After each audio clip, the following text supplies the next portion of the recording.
নির্বাচনের কাজে নিযুক্ত থাকার পরও শিক্ষক কর্মচারীদের বেতন বন্ধ করা হয় কেন? আইএস সাহেব জবাব চাই, জবাব তোমায় দিতে হবে, তোমায় দিতে হবে।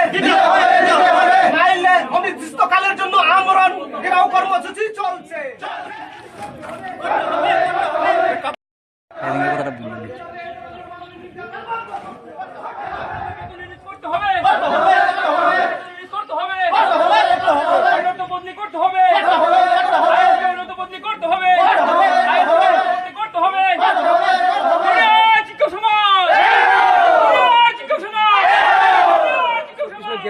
কারণ খাইছে নির্বাচন নিযুক্ত 16 তারিখ মুভমেন্ট চিনি 49 আমবাসা কমলপুর অবাহাই নির্বাচন 2টি ক্লাইজাত গন্ডাসরা আইএস শিক্ষক শিকার কিন্তু সে সময় 16 তারিখ ভিজিট খাইব পেহেলডাপ খাইকা এই সমস্ত শিক্ষক সে কারণ তিনি বিনর গেরট খাই হসন হামবাই আচ্ছা ও আইএস নি মুঙ্গা প্রগতি চাকমা এবং এই জোট সরকার 2018 নির্বাচন বব বরগাস্ত উঙ্গা তার ফলেও এডিসি গভর্নমেন্ট হাই না হাই বনো রিক্রুটমেন্ট খাই গন্ডাসরা বিদ্যালয় পরিদর্শক হোক তাবো আইএস নুপুরো টাউন চুমান দं তাবো जों आईएस न ताबो चिनी जे समस्त बेतन जे पेहेलडाप खाइजाओ अबनो रिलीज मारनाय तार साथे साथे इरुनि विद्यालय परिदर्शक बा आईएस न बदली माखाना अन्यत्र ओ दाबी पूरण नुया के जों तिनि ग्राउट आंदोलन चलित नाय चिनि आंदोलन सुसि कयदिन যতদিন চিনা আন্দোলন চলিত নাই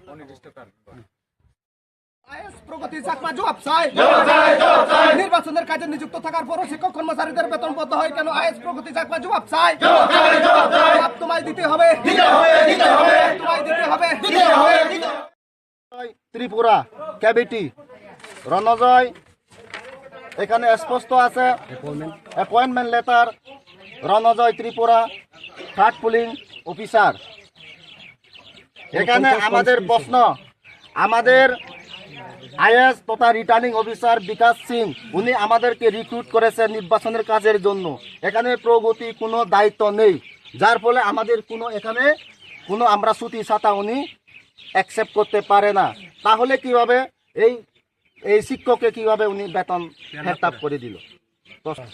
Mrinal Dev Barma, Mrinal Debnath 2nd polling officer, উনাকে বেতন হেরতাপ করা হয়েছে ওই 16 তারিখের জন্য। আপনারা জানেন 16 তারিখ আমাদের গন্ডাসরা থেকে বিভিন্ন লং ট্রাইবেলি কমলপুর এবং কুলাইয়ে মুভমেন্ট করা হয়েছে, কিন্তু ওই দিন মুভমেন্ট করা হলেও এই সমস্ত শিক্ষকদের কেন বেতন হেলটাপ করা হলো?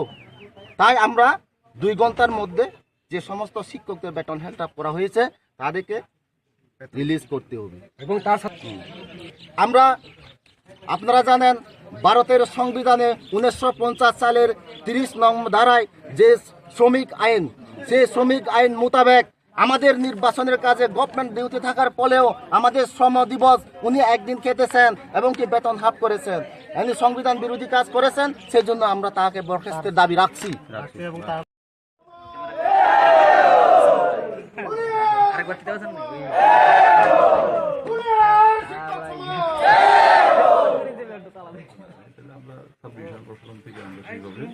যেটা করবেন সেটা আমরা করার জন্য বসাবো।